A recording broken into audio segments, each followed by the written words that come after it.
بس باكشن، يعني اقف على البيت. لا، قررت أشارككم المغامرة المرة دي بشكل مختلف، ونستكشف سوا الطبيعة من نقطة أعمق وأجمل. بس لما حاولت رجعت في كلامي.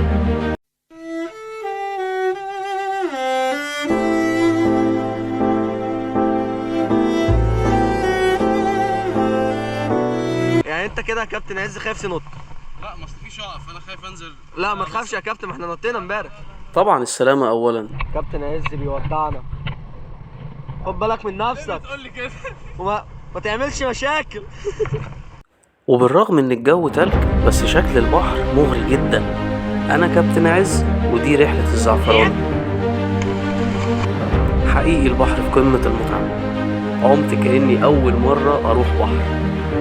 سخنت كويس واستمتعت بالعوم عكس الطيار اللي هو مش موجود أساسا. وفضلت رايح جاي أقول سبحان الله، حقيقي الطبيعة مبهرة وربنا أبدع في خلقها. وبعد ما سخنت قررت أجهز للمغامرة اللي جاية. وأنا بجهز قابلت صديقي البرمائي بيستعد عشان نبدأ الغطس. ومن هنا المتعة بدأت.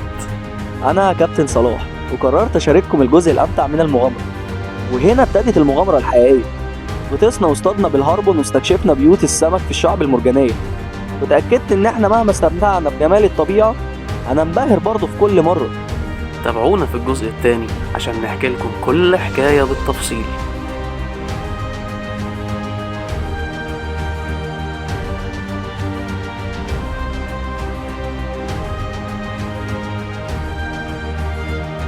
لو وصلت لهنا اعمل لنا فولو عشان نشوف حكاياتنا الجاية.